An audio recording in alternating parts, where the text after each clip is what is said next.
Matthew chapter 18. At that time the disciples came to Jesus and asked, "Who then is the greatest in the kingdom of heaven?" He called a little child to him and placed him among them and said, "Truly I tell you, unless you change and become like little children, you will never enter the kingdom of heaven. Therefore, whoever takes the lowly position of this child is the greatest in the kingdom of heaven, and whoever welcomes one such child in my name welcomes me. If anyone causes one of these little ones, those who believe in me, to stumble, it would be better for them to have a large millstone hung around their neck and to be drowned in the depths of the sea. Woe to the world because of the things that cause people to stumble. Such things must come, but woe to the person through whom they come. If your hand or foot causes you to stumble, cut it off, throw it away. It is better for you to enter life maimed or crippled than to have 2 hands or 2 feet and be thrown into the eternal fire. And if your eye causes you to stumble, gouge it out and throw it away. It is better for you to enter life with 1 eye than to have 2 eyes and be thrown into the fire of hell. See that you do not despise one of these little ones, for I tell you that their angels in heaven always see the face of my Father in heaven. What do you think? If a man owns 100 sheep and one of them wanders away, will he not leave the 99 on the hills and go to look for that one that wandered off? And if he finds it, truly I tell you, he is happier about that one sheep than about the 99 that did not wander off. In the same way, your Father in heaven is not willing that any of these little ones should perish.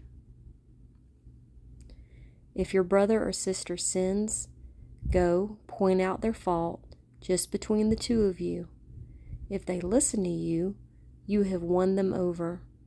But if they will not listen, take 1 or 2 others along, so that every matter may be established by the testimony of 2 or 3 witnesses. If they still refuse to listen, tell it to the church, and if they refuse to listen even to the church, treat them as you would a pagan or a tax collector. Truly I tell you, whatever you bind on earth will be bound in heaven, and whatever you loose on earth will be loose in heaven.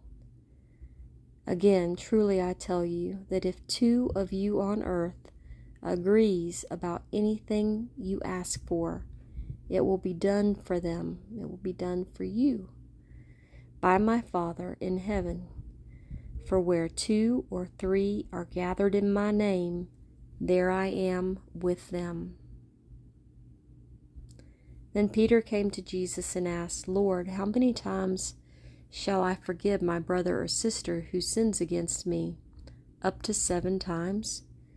And Jesus answered, "I tell you, not 7 times, but 70 times 7. Therefore, the kingdom of heaven is like a king who wanted to settle accounts with his servants. As he began the settlement, a man who owed him 10,000 bags of gold was brought to him. Since he was not able to pay, the master ordered that he and his wife and his children and all that he had be sold to repay the debt. At this the servant fell on his knees before him. "Be patient with me," he begged. "I will pay back everything." But the servant's master took pity on him, canceled the debt, and let him go. But when that servant went out, he found one of his fellow servants who owed him 100 silver coins. He grabbed him and began to choke him, "Pay back what you owe me," he demanded. His fellow servant fell to his knees and begged him, "Be patient with me. I will pay it back." But he refused. Instead, he went off and had the man thrown into prison until he could pay the debt. When the other servants saw what had happened, they were outraged and went and told their master everything that had happened. Then the master called the servant in. "You wicked servant," he said, "I canceled all that debt of yours because you begged me to. Shouldn't you have had mercy on your fellow servant just as I had mercy on you?"